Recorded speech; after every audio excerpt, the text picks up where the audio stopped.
जो काम 80s ਦੇ ਵਿੱਚ ਹਰਕਿਸ਼ਨ ਸੁਰਜੀਤ ਕਰਦਾ ਸੀ, ਜੋਗਿੰਦਰ ਜਾਦਵ ਨੇ ਉਦੋਂ ਕਿਤੇ ਸਫਾਈ ਤੇ ਇਹ ਕਹਿ ਲਓ ਕਿ ਖਤਰਨਾਕ ਢੰਗ ਨਾਲ ਕੀਤਾ। ਸੋ ਇਸ ਕਰਕੇ ਹੁਣ ਸਿੱਖਾਂ ਸਾਹਮਣੇ ਪ੍ਰੋਬਲਮ ਇਹ ਆ ਗਈ ਹੈ ਕਿ ਦੋ ਵੱਡੀਆਂ ਧਰਾਵਾਂ, ਇੱਕ ਹਿੰਦੂ ਤਵੀ ਤੇ ਇੱਕ ਲੈਫਟ, ਜਿਨ੍ਹਾਂ ਦੋਹਾਂ 'ਚ ਹੀ ਅਥਾਹ ਸਮਰੱਥਾ ਹੈ ਲੋਕਾਂ ਦੇ ਅੰਦਰ ਨਫ਼ਰਤ ਅਸਹਿਣਸ਼ੀਲਤਾ ਭੜਕਾਉਣ ਦੀ, ਉਹ ਸਿੱਖਾਂ ਦੇ ਖਿਲਾਫ ਇਕੱਠੇ ਹੋ ਗਏ। ਨਿਰਛਲ ਹੈ, ਉਹ ਤੋਂ ਵਿਉਂਤ ਬਣਾ ਕੇ ਕੁਛ ਵੀ ਨਹੀਂ ਹੁੰਦਾ, ਇੰਪਲਸਿਵ ਬੰਦੇ ਤੋਂ ਵਿਉਂਤ ਬਣਾ ਕੇ ਕੁਛ ਵੀ ਨਹੀਂ ਹੁੰਦਾ। ਤੇ ਦੀਪ ਸਿੱਧੂ ਦਾ ਤਾਂ ਇਹ ਸੀ, ਉਹਨੂੰ ਤਾਂ ਇਸ ਗੱਲ ਨਾਲ ਨਫ਼ਰਤ ਸੀ ਵੀ ਤੁਸੀਂ ਕੋਈ ਵਿਉਂਤ ਬਣਾਓ ਤੇ ਫਿਰ ਉਹਨੂੰ ਅਮਲ 'ਚ ਲਿਆਉਣ ਵਾਸਤੇ ਤੁਸੀਂ ਲੋਕਾਂ ਨੂੰ ਵਰਤੋ।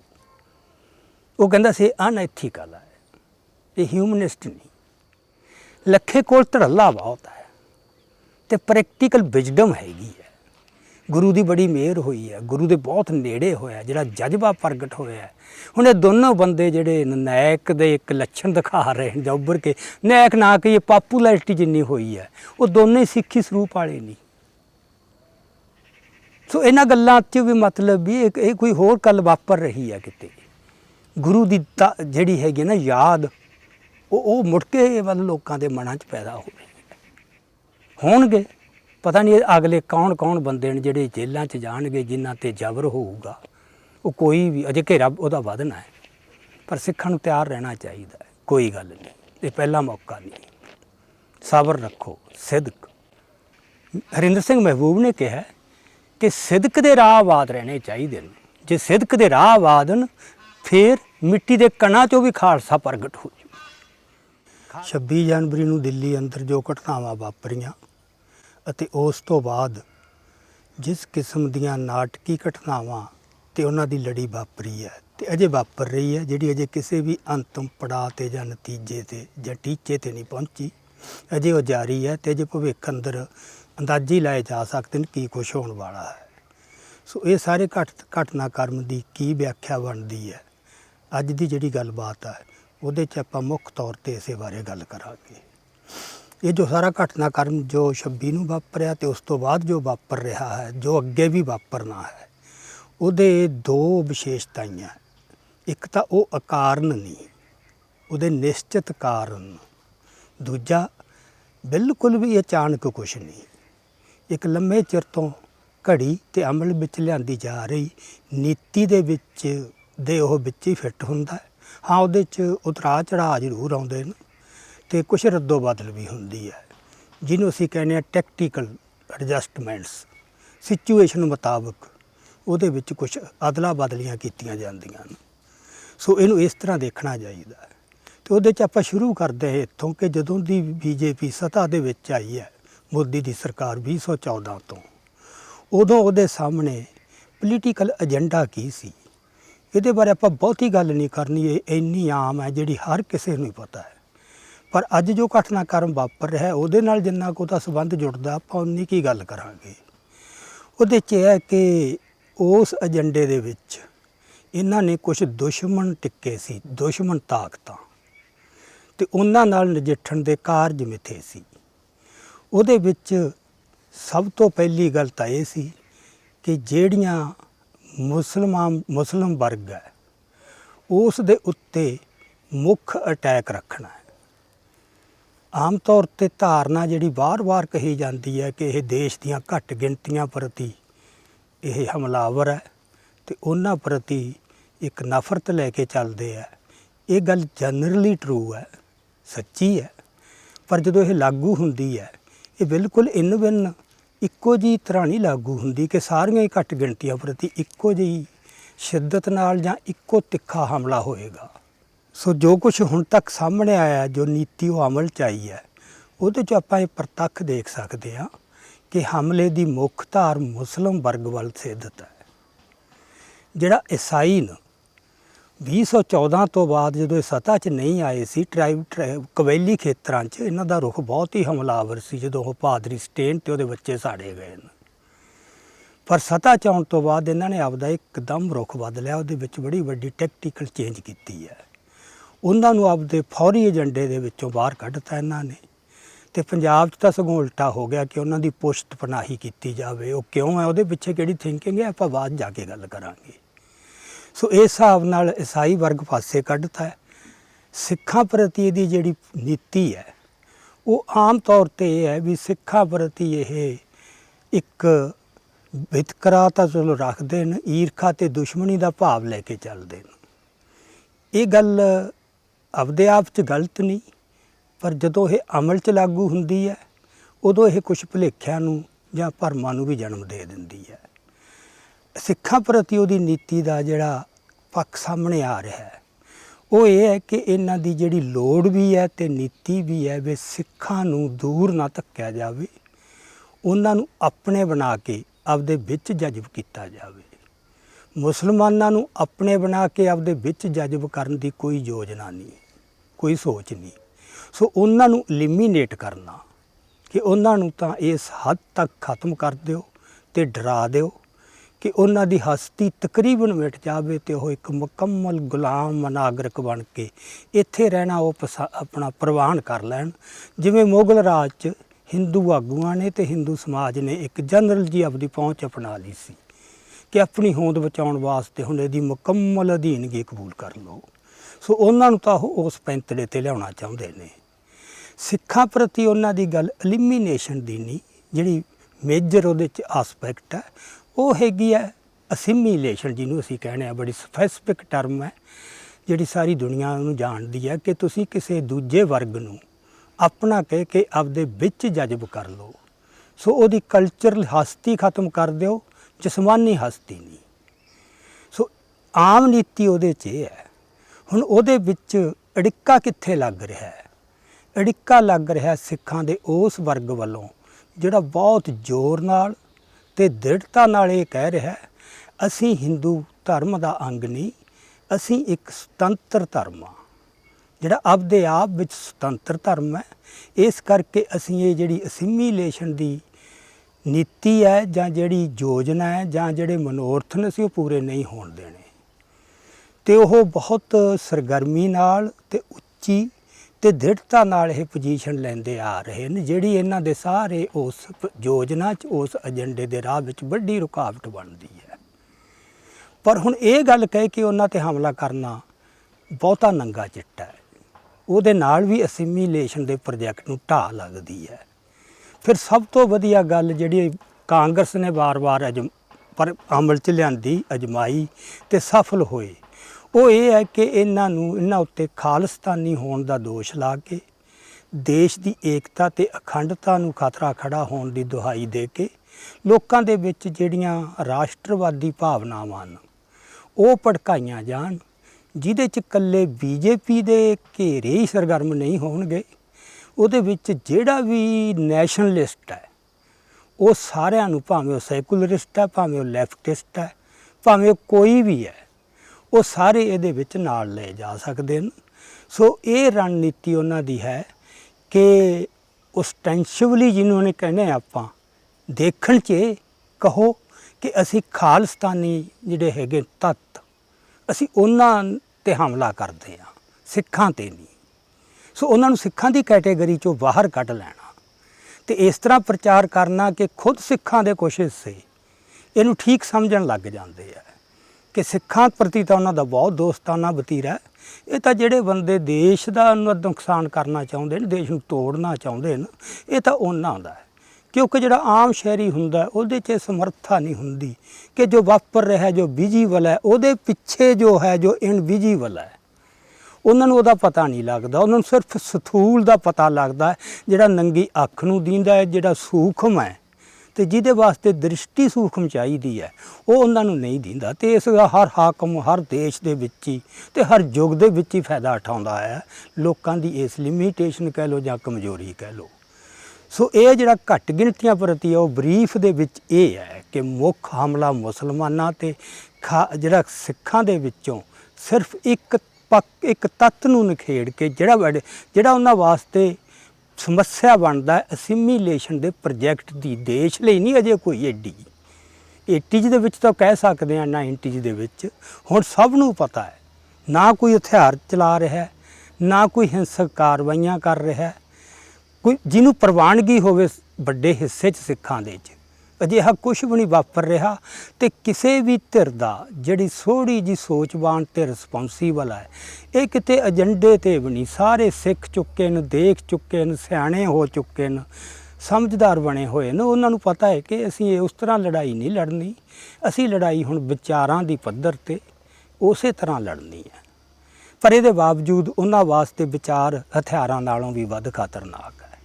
ਸੋ ਉਹ ਵਿਚਾਰਾਂ ਤੇ ਹਥਿਆਰਾਂ 'ਚ ਇੱਕ ਜਿਹੜੀ ਵਿੱਥ ਹੈ, ਨਖੇੜਾ ਹੈ, ਉਹ ਕਰਨ ਦੀ ਕਪੈਸਿਟੀ ਲੋਕਾਂ ਦੀ ਜਿਹੜੀ ਆ ਉਹ ਨਕਾਰਾ ਕਰਨੀ ਚਾਹੁੰਦੇ ਨੇ ਵੀ ਲੋਕ ਵਿਚਾਰਾਂ ਨੂੰ ਹਥਿਆਰ ਸਮਝਣ ਲੱਗ ਜਾਣ।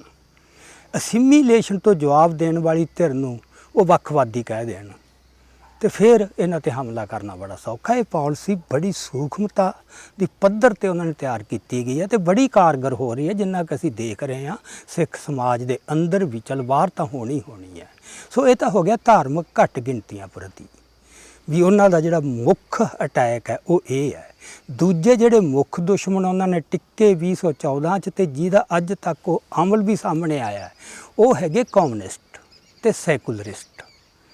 ਵੀ ਉਹਨਾਂ ਦੇ ਖਿਲਾਫ ਇੱਕ ਧੂਆਂਧਾਰ ਬਿਆਨਬਾਜ਼ੀ ਕਰੋ ਤੇ ਉਹਨਾਂ ਨੂੰ ਜਿਹੜੇ ਵੀ ਉਹਨਾਂ ਦੇ ਵਿੱਚੋਂ ਸਰਗਰਮ ਤੱਤ ਨੇ ਉਹਨਾਂ ਨੂੰ ਫੜ ਕੇ ਜੇਲ੍ਹਾਂ 'ਚ ਸੁੱਟ ਦਿਓ।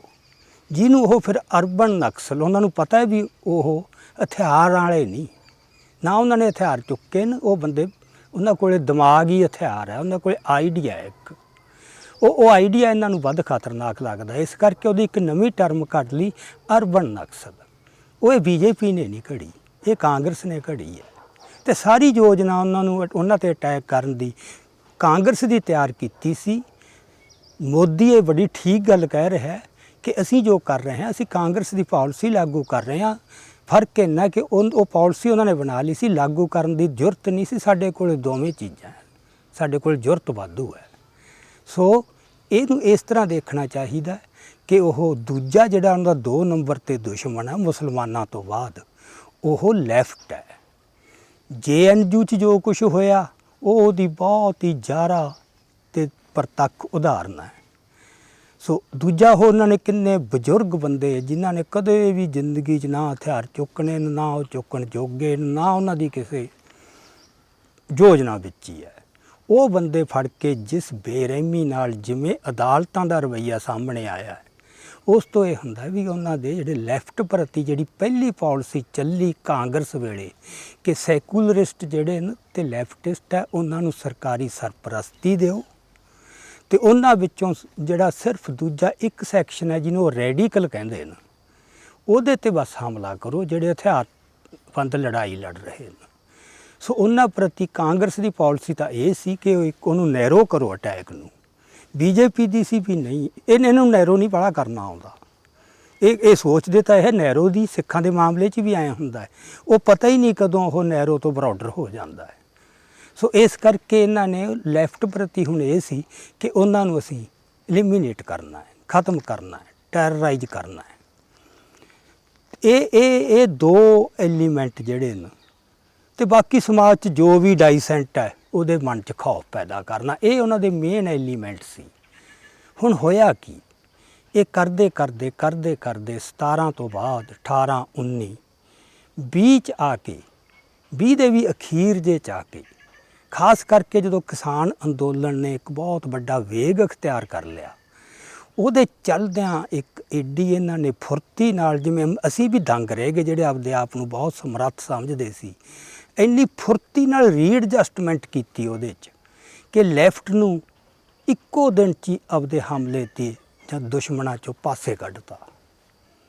ਇਹਦੀ ਬਜਾਏ ਉਹਨਾਂ ਨੂੰ ਆਪਦੇ ਅਲਾਈ ਕਿ ਉਹਨਾਂ ਨੂੰ ਆਪਦੇ ਨਾਲ ਜੋੜਿਆ ਜਾਵੇ, ਉਹਨਾਂ ਦੀ ਮਦਦ ਨਾਲ, ਜਿਵੇਂ ਪਹਿਲਾਂ ਕੀਤਾ ਸੀ ਖਾੜਕੂ ਲਹਿਰ ਦੌਰਾਨ ਪੰਜਾਬ ਦੇ ਵਿੱਚ ਜਿਹੜਾ ਰੈਡੀਕਲ ਜਿਹਨੂੰ ਸਿੱਖ ਕਹਿੰਦੇ ਨੇ, ਜਿਹੜਾ ਅਸਿਮੀਲੇਸ਼ਨ ਦਾ ਵਿਰੋਧ ਕਰਦਾ, ਉਹਨਾਂ 'ਚ ਕੋਈ ਵੀ ਨਾ ਕੋਈ ਹਥਿਆਰਬੰਦ ਕਾਰਵਾਈ ਕਰ ਰਿਹਾ, ਨਾ ਕੋਈ ਕਿਸੇ ਦੇ ਏਜੰਡੇ 'ਤੇ ਹੈ ਤੇ ਨਾ ਕਿਸੇ ਕੋਲੇ ਕੋਈ ਹਥਿਆਰ ਹੈ।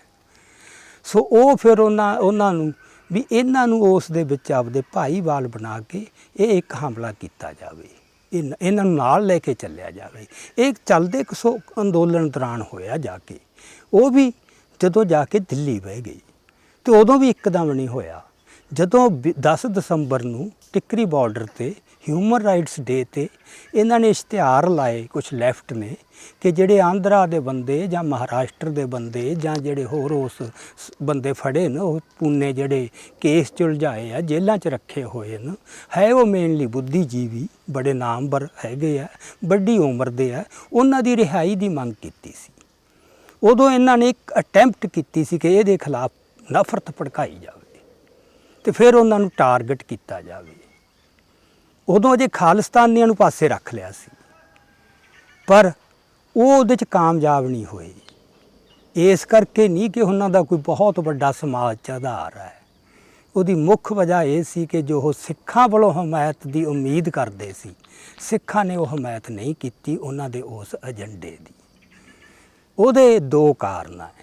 ਇੱਕ ਤਾਂ ਸਿੱਖਾਂ 'ਚ ਜੋ ਸਰਬੱਤ ਦੇ ਭਲੇ ਦਾ ਹੈ कि एक दृष्ट कर समसर जाना है या ना को बैरी नहीं बगाना, जो जिहदी प्रतੱਖ उदाहरण भाई कन्हैया इतिहास च कि असी इनू इस तरह नहीं देखते कौन लैफ्ट कौन नॉन लैफ्ट, कौन केड़ा धर्म केड़ी जात। तो इस करके इन्हां ने सिखां ने बिल्कुल ही कोई hunगारा नहीं भरिया भी वो तुर पैंदे प्रापे गंडा करन। जे सिखां ने किते ਉਹ ਇਸ਼ਤਿਹਾਰ ਲਾਏ ਹੁੰਦੇ ਉਦਣ ਆਪਦੇ ਸਿੱਖ ਬੰਦੀਆਂ ਦੀ ਰਿਹਾਈ ਦੇ, ਫਿਰ ਤੁਸੀਂ ਲੈਫਟ ਨੂੰ ਦੇਖਦੇ। ਹੁਣ ਇਹ ਨਖੇੜਾ ਸਮਝਣਾ ਬਹੁਤ ਜ਼ਰੂਰੀ ਹੈ। ਲੈਫਟ ਕੋਲੇ ਕੀ ਲੈਕਿੰਗ ਹੈ? ਉਹਨਾਂ ਕੋਲੇ ਉਹ ਬਰੋਡਰ ਵਿਜ਼ਨ ਜਿਹੜਾ ਗੁਰੂਆਂ ਵਾਲਾ, ਸਰਬੱਤ ਦੇ ਭਲੇ ਵਾਲਾ, ਉਹ ਨਹੀਂ। ਇਹਦੀ ਬਜਾਏ ਕੀ ਹੈ?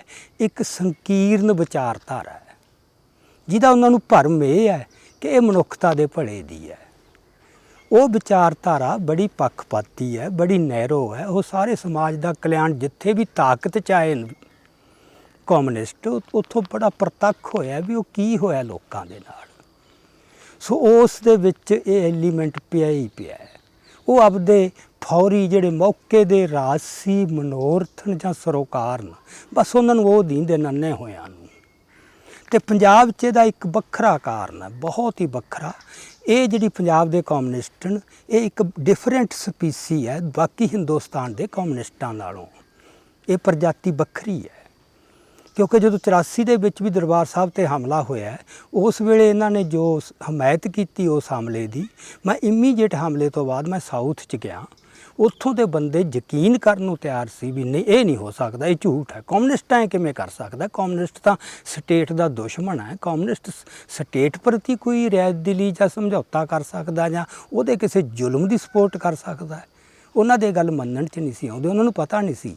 ਉਹਦਾ ਕਾਰਨ ਬੜਾ ਸਪਸ਼ਟ ਹੋ ਗਿਆ ਕਿ ਪੰਜਾਬ ਦੇ ਇੱਕ ਨਾਮਵਰ ਬੁੱਧੀਜੀਵੀ ਨੇ ਇਹ ਗੱਲ ਸਿੱਧੀ ਲਿਖੀ ਕਿ ਜੇ ਮਾਰਕਸੀ ਚਿੰਤਨ ਦੀਆਂ ਪੰਜਾਬ ਦੀ ਧਰਤੀ 'ਤੇ ਜੜ੍ਹਾਂ ਲਾਉਣੀਆਂ ਤਾਂ ਉਹਦੇ ਵਾਸਤੇ ਗੁਰਮਤਿ ਚਿੰਤਨ ਦੀ ਜੜ ਉਖੇੜਨੀ ਇਹ ਪਹਿਲੀ ਲੋੜ ਹੈ। ਇਹ ਦੋਵੇਂ ਇਕੱਠੇ ਚੱਲ ਨਹੀਂ ਸਕਦੇ ਅਤੇ ਉਹ ਇੰਨੀ ਡੂੰਘੀ ਹੈ, ਉਹਨੂੰ ਪੁੱਟਣਾ ਬੜਾ ਔਖਾ ਹੈ।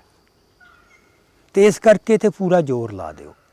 ਇੱਕ ਸ਼ਰੀਕ ਦੇ ਤੌਰ 'ਤੇ ਸਿੱਖ ਧਰਮ ਨੂੰ ਦੇਖਣਾ, ਉਹਦੀਆਂ ਜਿਹੜੀਆਂ ਸਾਰੀਆਂ ਉਹ ਚੰਗਿਆਈਆਂ ਨੇ ਉਹਦੇ ਵਿੱਚੋਂ ਰੁੱਲ ਜਾਂਦੀਆਂ। ਬਸ ਇੱਕ ਆਪਦੀ ਮੌਕੇ ਦੀ ਸਿਆਸੀ ਸੰਕੀਰਨਤਾ 'ਚੋਂ, ਉਹਦੇ ਵਿੱਚੋਂ ਉਹਦੇ ਪ੍ਰਤੀ ਇੱਕ ਨਫ਼ਰਤ ਕਿਸੇ ਵੀ ਕਮਿਊਨਿਸਟ ਦੇ ਮਨ 'ਚ। ਇਹ ਵਰਤਾਰਾ ਵੀ ਪਹਿਲਾਂ ਨਹੀਂ ਸੀ ਪੰਜਾਬ ਦੇ ਕਮਿਊਨਿਸਟਾਂ ਦਾ, ਇਹ 70s ਤੋਂ ਬਾਅਦ ਹੋਇਆ। ਪਹਿਲੇ ਕਮਿਊਨਿਸਟ ਸਿੱਖ ਸੱਭਿਆਚਾਰ ਨਾਲ ਬਿਲਕੁਲ ਉਸ ਰੰਗ 'ਚ ਰੰਗੇ ਹੁੰਦੇ ਸੀ। ਉਹਨਾਂ ਦੇ ਦਾੜੀਆਂ ਹੁੰਦੀਆਂ ਸੀ, ਸਿੱਖੀ ਸਰੂਪ ਹੁੰਦਾ ਸੀ, ਤੀਬਨ ਅੰਮ੍ਰਿਤਧਾਰੀ ਵੀ ਹੁੰਦੇ ਸੀਗੇ। ਅਤੇ ਉਹਨਾਂ ਨੇ ਕਦੇ ਇਸ ਤਰ੍ਹਾਂ ਨਹੀਂ ਸੀ ਕੀਤਾ ਵੀ ਉਹਨਾਂ ਨੇ ਸਿੱਖੀ ਪ੍ਰਤੀ ਕੋਈ ਆਪਦੀ ਨਫ਼ਰਤ ਦਿਖਾਈ ਹੋਵੇ। ਇੱਥੇ ਫਿਰ ਇਹ ਨਫ਼ਰਤ ਪੈਦਾ ਹੋ ਗਈ ਆ। ਉਹਦੇ ਨਾਲ ਸਾਰੇ ਡੰਗੇ ਗਏ ਨੇ, ਉਹਦੇ ਨਾਲ ਲੇਖਕ ਵੀ, ਸਾਹਿਤਕਾਰ ਵੀ ਅਤੇ ਕੁਛ ਕਲਾਕਾਰ ਵੀ। ਸੋ ਇਸ ਕਰਕੇ ਇੱਥੇ ਇਹ ਇੱਕ ਫੈਕਟਰ ਆਇਆ ਕਿ ਸਿੱਖਾਂ ਨੇ ਤਾਂ ਉਹਨਾਂ ਦੇ BJP ਦੇ ਉਸ ਏਜੰਡੇ ਦੀ ਲੈਫਟ ਨੂੰ ਟਾਰਗੇਟ ਕਰਨ ਦੀ ਸਪੋਰਟ ਨਹੀਂ ਸੀ ਕੀਤੀ, ਕਿਉਂਕਿ ਉਹਨਾਂ ਦਾ ਧਰਮ ਇੱਕ ਡੈਟਰੈਂਟ ਬਣਦਾ ਹੈ ਵੀ ਨਹੀਂ, ਅਸੀਂ ਤਾਂ ਜਿਹਤੇ ਵੀ ਜ਼ੁਲਮ ਹੈ ਅਸੀਂ ਤਾਂ ਮਜ਼ਲੂਮ ਦੇ ਨਾਲ ਹਾਂ।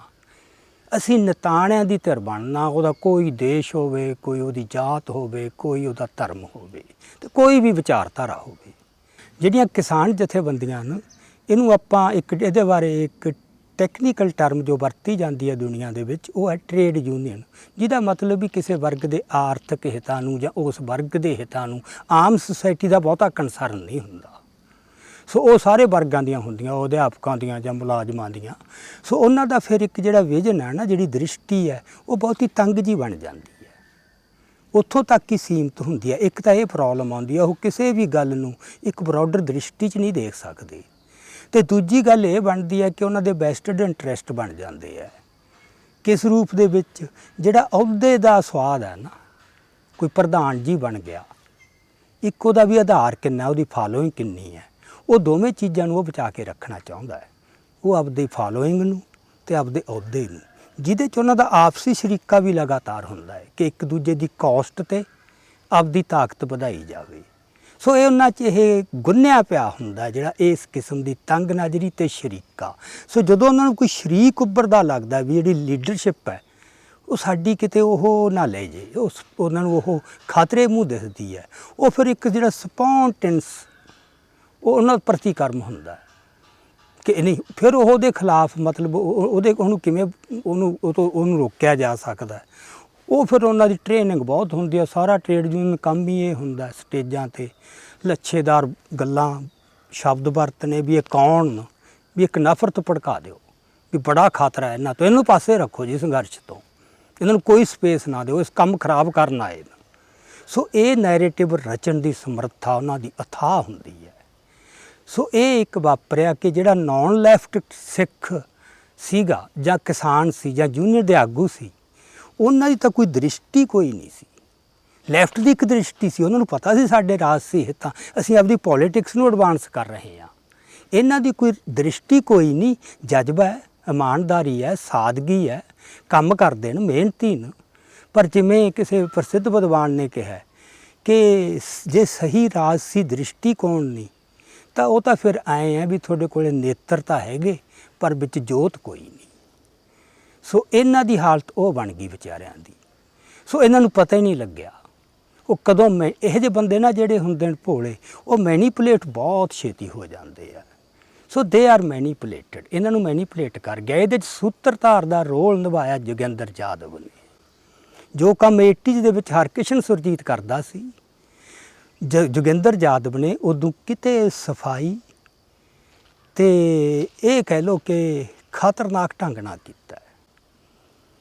ਉਹਦੇ 'ਚ ਸਲੀਨਤਾ ਇੰਨੀ ਹੈ, ਮਤਲਬ ਉਹ ਆਪਦੇ ਅਸਲੀ ਇੰਟੈਂਸ਼ਨ ਇਰਾਦੇ ਲੁਕੋ ਇੰਨੇ ਲੈਂਦਾ ਹੈ, ਕਿਸੇ ਨੂੰ ਨਹੀਂ ਪਤਾ ਲੱਗਿਆ ਵੀ ਇਹ ਕੀ ਵਰਤ ਗਿਆ ਸਾਰਾ ਕੁਛ।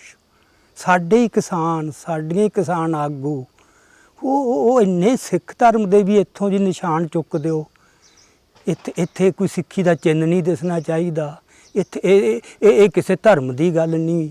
ਉਹਨਾਂ ਨੂੰ ਇਹ ਵੀ ਨਹੀਂ ਸੀ ਪਤਾ ਕਿ ਸਿੱਖ ਧਰਮ ਦੂਜੇ ਧਰਮਾਂ ਵਰਗਾ ਹੈ। ਕਿਸਾਨ ਨੂੰ ਤੁਸੀਂ ਧਰਮ ਤੋਂ ਅੱਡ ਕਿਵੇਂ ਕਰ ਲਓਗੇ? ਉਹਦੀ ਆਤਮਾ 'ਚੋਂ ਤੁਸੀਂ ਕਿਵੇਂ ਕਸ਼ੀਦ ਕਰ ਲਓਗੇ ਵੀ ਤੂੰ ਸਿਰਫ ਕਿਸਾਨ ਹੈ? ਉਹ ਤਾਂ ਕੋਈ ਇਹਦੇ ਬਿਨਾਂ ਤਾਂ ਕੋਈ ਹੋਂਦ ਹੀ ਕੋਈ ਨਹੀਂ। ਅਤੇ ਸਿੱਖ ਧਰਮ 'ਚ ਤਾਂ ਇੰਨੀ ਵਿਸ਼ਾਲਤਾ, ਮੈਗਨੈਨਿਮਿਟੀ ਹੈ, ਇਹ ਕਿਸੇ ਨੂੰ ਨੁਕਸਾਨ ਪਹੁੰਚਾ ਦੂ, ਕਿਸੇ ਦੇ ਹਿੱਤਾਂ ਨੂੰ। ਇਹ ਤਾਂ ਸੋ ਮਤਲਬ ਉਹੀ ਇਹਦਾ ਟੂਲ ਬਣ ਗਏ। ਜਿਹੜੀ ਸਫਲਤਾ ਮਿਲੀ ਨਾ ਸਾਰੀ ਗੱਲ ਨੂੰ ਇੰਨੀ ਤੇਜ਼ੀ ਨਾਲ।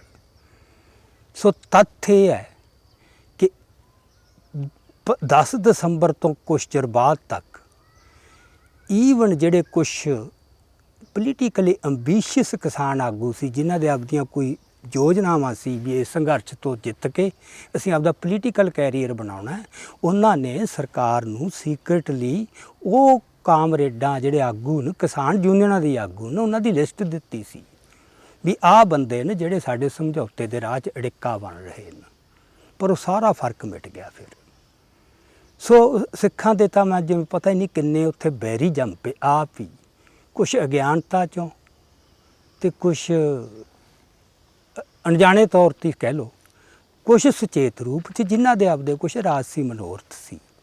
ਸੋ ਆਹ ਇੱਕ ਵੱਡਾ ਭਾਣਾ ਵਾਪਰਿਆ। ਪਰ ਹੁਣ ਇਹ ਕੰਮ ਦੇ ਵਿੱਚ ਉਹਨੂੰ ਪਿੱਛੇ ਹਟਣਾ ਪਿਆ। ਜਦੋਂ ਕਿਹਾ ਵੀ ਇੱਥੋਂ ਸਿੱਖੀ ਦੇ ਨਿਸ਼ਾਨ ਨਹੀਂ ਹੋਣਾ ਚਾਹੀਦਾ, ਪਿੱਛੇ ਹਟਣਾ ਪੈ ਗਿਆ। ਹੋਰ ਕੁਛ ਗੱਲਾਂ ਕੀਤੀਆਂ, ਪਿੱਛੇ ਹਟਣਾ ਪੈ ਗਿਆ। ਫਿਰ ਇਹੋ ਜਿਹੇ ਮੌਕੇ ਅਕਸਰੇ ਇਤਿਹਾਸ ਦੇ ਵਿੱਚ ਇਹ ਟ੍ਰੈਜਡੀ ਵਾਪਰਦੀ ਹੈ ਕਿ ਕੁਛ ਬਲੀ ਦੇ ਬੱਕਰੇ ਬਣਾਓ, ਅਤੇ ਸਾਰੇ ਇਤਿਹਾਸ 'ਚ ਹੀ ਵਾਪਰਿਆ। ਕੋਈ ਵੱਡਾ ਮਨੋਰਥ ਹਾਸਲ ਕਰਨਾ ਨਾ, ਜਿੰਨਾ ਚਿਰ ਤੁਸੀਂ ਲੋਕਾਂ ਦੀਆਂ ਨਜ਼ਰਾਂ 'ਚ ਇੱਕ ਕਿਸੇ ਪਰਸਨ ਨੂੰ ਡੈਮਨਾਈਜ਼, ਇੱਕ ਦੈਂਤ ਬਣਾ ਕੇ ਜਾਂ ਵੱਡਾ ਖਤਰਾ ਬਣਾ ਕੇ ਪੇਸ਼ ਨਹੀਂ ਕਰ ਸਕਦੇ, ਵੱਡਾ ਅਟੈਕ ਕਰਨਾ ਬਹੁਤ ਔਖਾ ਹੈ। ਸੋ 80 ਦੇ ਵਿੱਚ ਇਹਨਾਂ ਨੇ ਸੰਤ ਜਰਨੈਲ ਸਿੰਘ ਨੂੰ ਕੋਸ਼ਿਸ਼ ਕੀਤੀ ਸੀ, ਪਰ ਉਹਦੇ ਉੱਤੇ ਤਾਂ ਵਾਹਿਗੁਰੂ ਦੀ ਬਹੁਤ ਵੱਡੀ ਬਖਸ਼ਿਸ਼ ਵੀ ਸੀ ਤੇ ਉਹਦੇ ਕੋਲ ਇੱਕ ਤਾਕਤ ਵੀ ਸੀ, ਉਹਦੀ ਫਾਲੋਇੰਗ ਸੀ, ਉਹ ਸਾਰੀ ਪੁੱਠੀ ਪੈਂਦੀ ਗਈ। ਜਿੰਨਾ ਉਹਨੂੰ ਉਹ ਡੈਮਨਾਈਜ਼, ਵਿਲੇਨਾਈਜ਼ ਕਰਨ ਦੀ ਕੋਸ਼ਿਸ਼ ਕੀਤੀ, ਉਹ ਉਨਾ ਹੀ ਉਹਦੀ ਤਾਕਤ ਵਧੀ ਗਈ। ਉੱਥੇ ਤਾਂ ਉਹ ਤਾਂ ਵਾਹਿਗੁਰੂ ਦੀ ਬਖਸ਼ਿਸ਼ ਸੀਗੀ। ਉੱਥੇ ਕੋਈ ਵੀ ਕਿਸੇ ਦਾ ਵੀ ਕੋਈ ਹਥਿਆਰ, ਕੋਈ ਬਦਨੀਤੀ ਉੱਥੇ ਕਾਮਯਾਬ ਹੋਣੀ ਨਹੀਂ ਸੀ। ਉੱਥੇ ਤਾਂ ਉਹਨੂੰ ਨੰਗਾ ਹੀ ਹੋਣਾ ਪੈਣਾ ਸੀ, ਨੰਗੇ ਰੂਪ 'ਚ ਹੀ ਉਤਰਨਾ ਪੈਣਾ ਸੀ। ਇਹੀ ਉਹਨੇ ਕੰਮ ਕੀਤਾ ਵੀ ਜਿਹੜੀ ਪੜਦੇ ਪਏ ਸੀਗੇ ਸਾਰੇ ਉੱਤੇ ਡੈਮੋਕ੍ਰੇਸੀ ਦੇ, ਸ਼ਲੀਨਤਾ ਦੇ, ਇੰਡੀਅਨ ਸਟੇਟ ਦੇ, ਉਹ ਸਾਰੇ ਪਾਸੇ ਕਰਕੇ ਦਿਖਾਤਾ ਵੀ ਆਹ ਇਹਦਾ ਅਸਲੀ ਕਿਰਦਾਰ ਹੈ।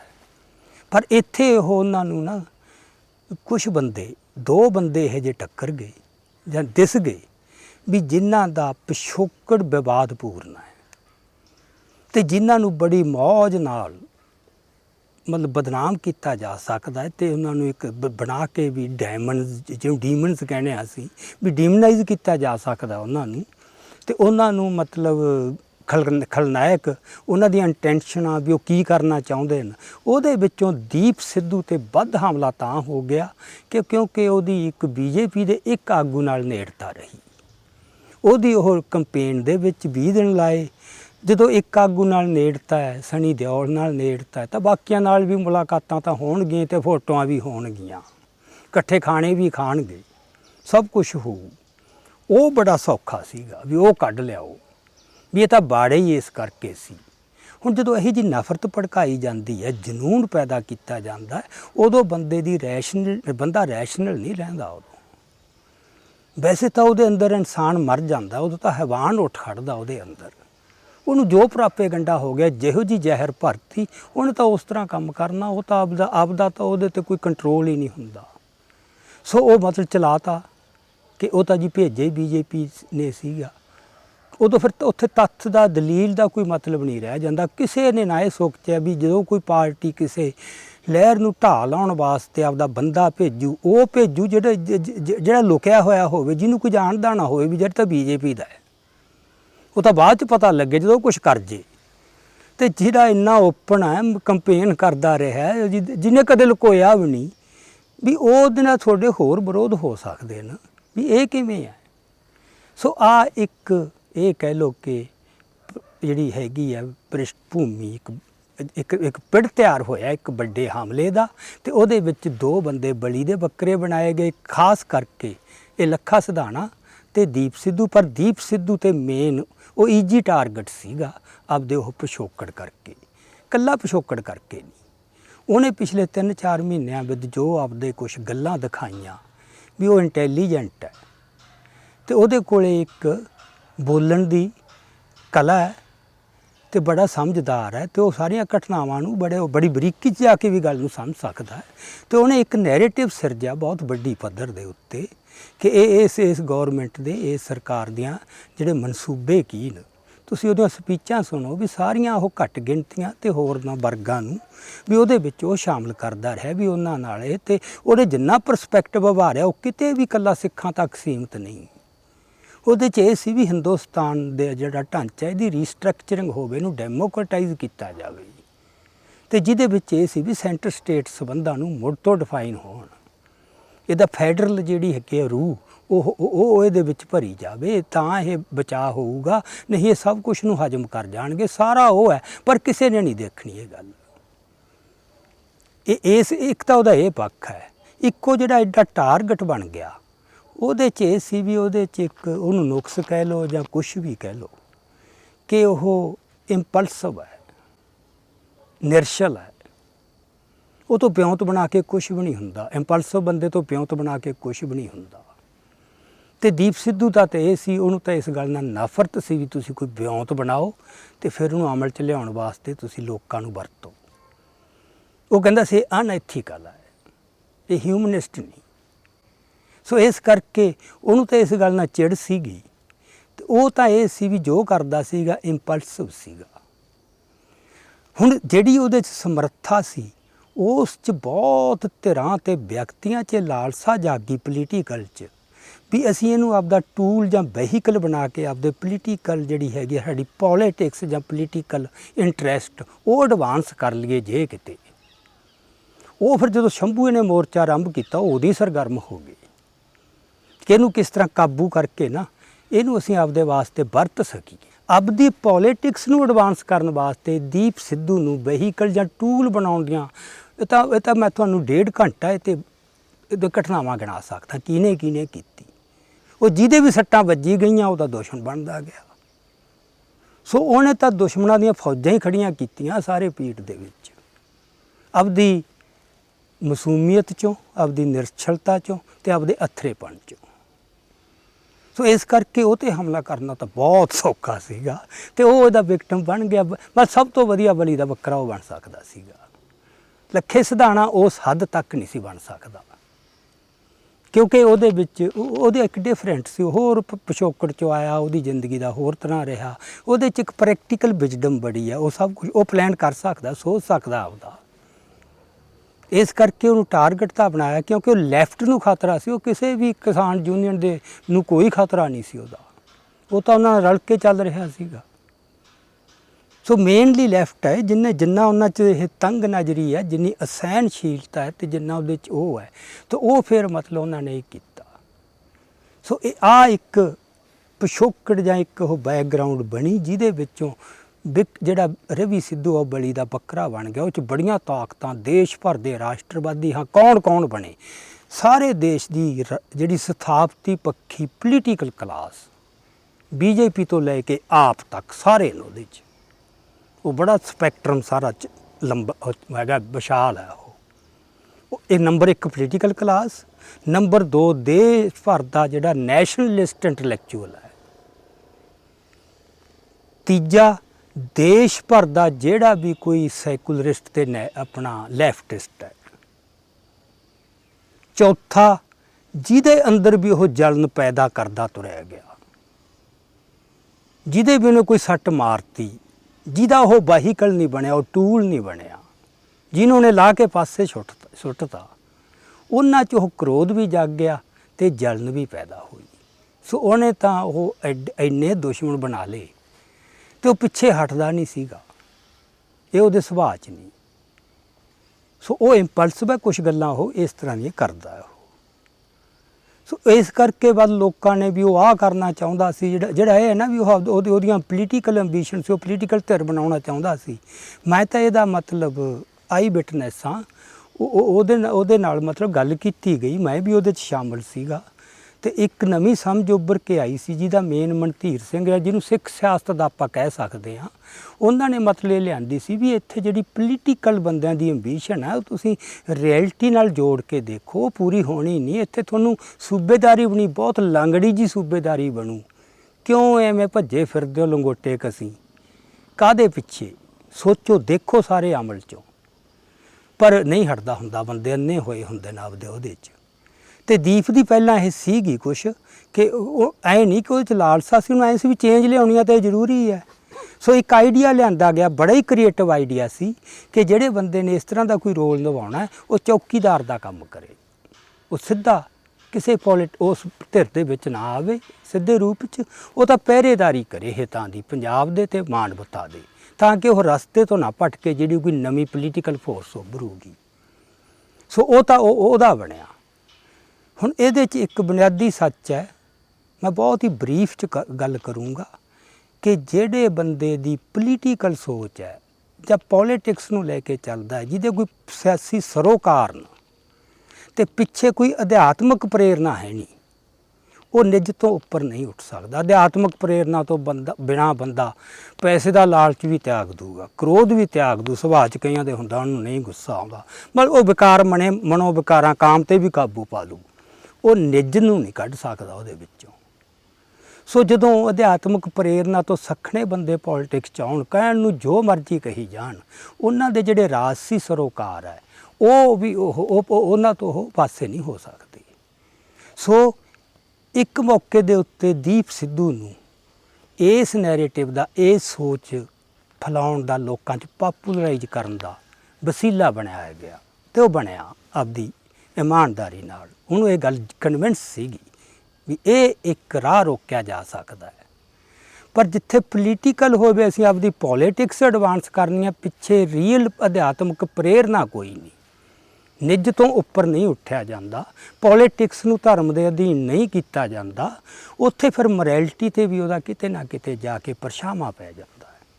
ਬੰਦੇ ਨੂੰ ਵਰਤਣ ਦੀ ਜਦੋਂ ਉਹ ਇੱਕ ਪ੍ਰੋਬਲਮ ਬਣ ਜੇ ਜਾਂ ਤੁਹਾਡੀ, ਕਿਉਂਕਿ ਪਹਿਲਾਂ ਆਪਦੀ ਇੱਕ ਪੋਲੀਟਿਕਸ ਐਡਵਾਂਸ ਕਰਨੀ ਆ, ਉਹਦੇ ਰਾਹੀਂ ਜਦੋਂ ਲੱਗੇ ਕਿ ਇਹਦਾ ਅਥਰਾਪਣ ਤਾਂ ਸਾਡੀ ਨਵੀਂ ਬਦਲੀ ਹੋਈ ਸਿਚੁਏਸ਼ਨ 'ਚ ਸਾਡੇ ਪੋਲੀਟੀਕਲ ਇੰਟਰਸਟ ਨੂੰ ਤੇ ਸਾਡੀ ਪੋਲੀਟਿਕਸ ਲਈ ਇੱਕ ਸਮੱਸਿਆ ਬਣ ਰਿਹਾ ਹੈ, ਕਿ ਫਿਰ ਉਹ ਕੀ ਕਰਦੇ ਆ, ਫਿਰ ਉਹਨੂੰ ਵੀ ਸੁੱਟ ਦਿੰਦੇ ਆ ਪਾਸੇ। ਆਹ ਟ੍ਰੈਜਡੀ ਮੈਂ ਕਹੂੰਗਾ, ਇਤਿਹਾਸਕ ਟ੍ਰੈਜਡੀ ਵਾਪਰੀ ਹੈ ਬਹੁਤ ਵੱਡੀ। ਇਹਦੀਆਂ ਬੜੀਆਂ ਉਦਾਹਰਨਾਂ ਨੇ ਦੁਨੀਆ 'ਚ, ਜਦੋਂ ਜਿਹੜੇ ਨਾਇਕ ਨੇ ਲੋਕਾਂ ਦੇ, ਉਹ ਅਜੇ ਨਾਇਕ ਨਹੀਂ ਸੀ, ਸਿਰ ਚੁੱਕ ਰਿਹਾ ਸੀ। ਇਹ ਤਾਂ ਲੱਖਾ ਵੀ ਤੇ ਇਹ ਵੀ ਆਪਦੇ ਤਰੀਕੇ ਨਾਲ, ਦੋਹਾਂ 'ਚ ਸਾਂਝ ਵੀ ਹੈ ਪਰ ਬਹੁਤ ਕੁਛ ਸਾਂਝਾ ਵੀ ਨਹੀਂ। ਮਤਲਬ ਸਾਂਝਾ ਇਸ ਪੱਖੋਂ ਕਿ ਉਹਨਾਂ 'ਚ ਬੜੇ ਫਰਕ ਨੇ। ਫਰਕ ਇਹ ਨਹੀਂ ਕੋਈ ਦਿਲਾਂ 'ਚ ਫਰਕ ਹੈ, ਵਿਚਾਰਾਂ ਦੀ ਪੱਧਰ ਦੇ ਉੱਤੇ। ਮਤਲਬ ਇਹਦਾ ਵਿਜ਼ਨ ਵੱਧ ਵੱਡਾ ਹੈ। ਲੱਖੇ ਕੋਲ ਧੜੱਲਾ ਬਹੁਤ ਹੈ ਤੇ ਪ੍ਰੈਕਟੀਕਲ ਵਿਜ਼ਡਮ ਹੈਗੀ ਹੈ। ਉਹ ਸੋਚ ਕੇ ਸਕਦਾ ਮੈਂ ਕੀ ਕਰਨਾ, ਕਿ ਇਹ ਤੋਂ ਨਹੀਂ ਸੋਚਿਆ ਜਾਂਦਾ, ਇਹ ਇੰਪਲਸਿਵ ਹੈ। ਸੋ ਪਹਿਲਾਂ ਮਤਲਬ ਫਿਰ ਇਹ ਸੋ ਇਹਨੇ ਤਾਂ ਮਤਲਬ ਆਪਣਿਆਂ ਤੇ ਬਗਾਨਿਆਂ, ਇਹ ਤਾਂ ਦੋਹਾਂ ਦੇ ਕਹਿਰ ਦਾ ਸ਼ਿਕਾਰ ਹੋ ਗਿਆ ਬੰਦਾ। ਇਹਦੇ ਪੱਖ 'ਚ ਬੋਲਣ ਵਾਲਾ ਕੋਈ ਵੀ ਨਾ ਰਹਿ ਗਿਆ ਤੇ ਸਾਰਾ ਹਮਲਾ ਦੀ ਧਾਰ ਦੀਪ ਸਿੱਧੂ ਤੇ ਸੇਧਤ ਹੋ ਗਈ। 26 ਤਰੀਕ ਦੀ ਰਾਤ ਨੂੰ ਜਿਹੜੇ ਬੰਦਿਆਂ ਨੇ ਇਹਨੂੰ ਕੁੱਟਣ ਜਾਂ ਮਾਰਨ ਵਾਸਤੇ ਉਹ ਭੀੜ ਪਈ ਪਾਗਲ ਹੋ ਕੇ, ਉਹ ਭੀੜ ਕੀ ਹੈ? ਉਹ ਲਿੰਚਿੰਗ ਬ੍ਰਿਗੇਡ ਹੈ। ਉਹ ਲਿੰਚਿੰਗ ਬ੍ਰਿਗੇਡ ਜਰਮਨੀ 'ਚ ਵੀ ਪੈਦਾ ਹੋਏ ਸੀ, ਇਟਲੀ 'ਚ ਵੀ ਪੈਦਾ ਹੋਏ ਸੀ, ਦੁਨੀਆ ਦੇ ਬਹੁਤ ਹਿੱਸਿਆਂ 'ਚ ਪੈਦਾ ਹੋਏ ਨੇ। ਤੇ ਇੱਥੇ ਆਪਾਂ ਦੇਖ ਚੁੱਕੇ ਹਾਂ ਮੁਸਲਮਾਨਾਂ ਦੇ ਮਾਮਲੇ 'ਚ ਬੀਜੇਪੀ ਦੇ। ਉਹ ਜਦੋਂ ਬੰਦੇ ਦੀ ਭੀੜ ਦੀ ਇਹ ਮਾਨਸਿਕਤਾ ਬਣਦੀ ਹੈ ਨਾ ਕਿ ਨਫ਼ਰਤ ਨਾਲ ਅੰਨਾ ਹੁੰਦਾ ਹੈ, ਉਦੋਂ ਉਹਦੇ ਅੰਦਰ ਇਨਸਾਨ ਮਰ ਜਾਂਦਾ, ਉਹ ਤਾਂ ਫਿਰ ਹੈਵਾਨ ਜਾਗਦਾ ਹੈ।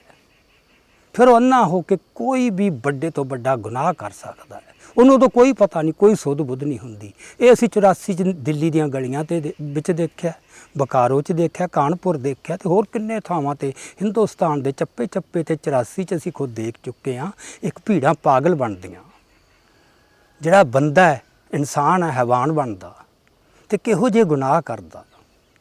ਸੋ ਇਹ ਸਮਰੱਥਾ ਲੈਫਟ 'ਚ ਜਿੰਨੀ ਬੀਜੇਪੀ 'ਚ ਹੈ ਉਨੀ ਲੈਫਟ 'ਚ ਹੈ। ਸੱਚ ਇਹ ਹੈ ਕਿ ਜਿੱਥੇ ਧਰਮ ਜਿਹੜਾ, ਧਰਮ 'ਚ ਬਹੁਤ ਸਮਰੱਥਾ ਹੁੰਦੀ ਹੈ ਤੇ ਵਿਚਾਰਧਾਰਾ 'ਚ ਵੀ ਹੁੰਦੀ ਹੈ। ਤੇ ਧਰਮ 'ਚ ਇਹ ਉਦੋਂ ਆਉਂਦੀ ਹੈ ਜਦੋਂ ਧਰਮ ਰਾਜਸੀ ਵਿਚਾਰਧਾਰਾ ਬਣਦਾ ਹੈ। ਰਾਜਸੀ ਵਿਚਾਰਧਾਰਾ ਦਾ ਮਕਸਦ ਹੁੰਦਾ ਹੈ ਕਿ ਉਸ ਰਾਜਸੀ ਵਿਚਾਰਧਾਰਾ ਦੀ ਟੇਕ 'ਤੇ ਉਹਨੂੰ ਆਧਾਰ ਬਣਾ ਕੇ ਪੋਲੀਟੀਕਲ ਪਾਵਰ ਲੈਣੀ ਤੇ ਉਹਨੂੰ ਕਾਇਮ ਰੱਖਣਾ। ਬਸ ਇੱਥੋਂ ਤੱਕ ਸਰੋਕਾਰ ਸਿਮਟ ਜਾਂਦਾ ਹੈ।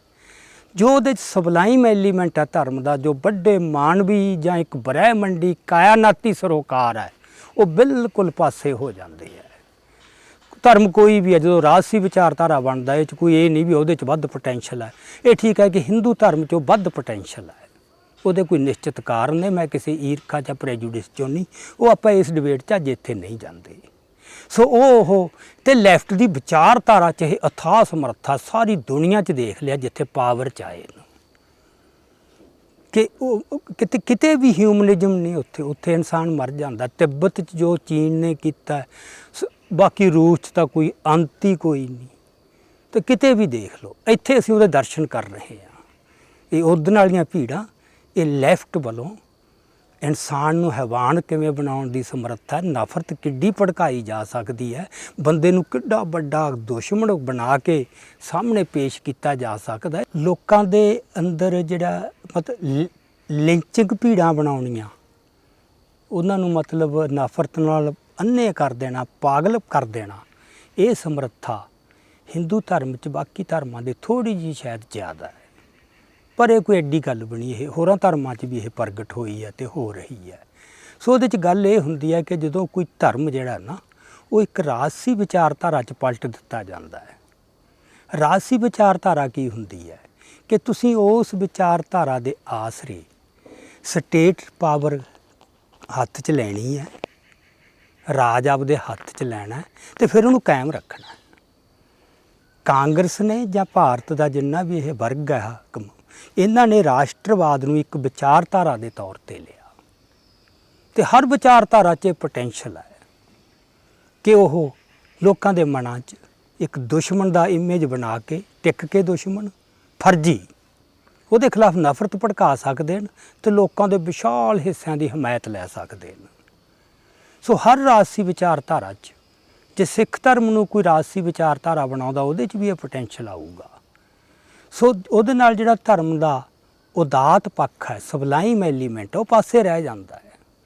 ਧਰਮ ਦੇ ਸਰੋਕਾਰ ਤਾਂ ਸਮੁੱਚੇ ਮਾਨਵਵਾਦੀ ਜਾਂ ਕਾਇਨਾਤੀ ਨੂੰ, ਮਾਨਵ ਤੱਕ ਵੀ ਕੀ, ਉਹਦੇ 'ਚ ਤਾਂ ਜੋ ਵੀ ਕਾਇਨਾਤ 'ਚ ਹੈ ਉਹ ਤਾਂ ਸਭ ਕੁਛ ਹੀ ਸ਼ਾਮਲ ਹੈ।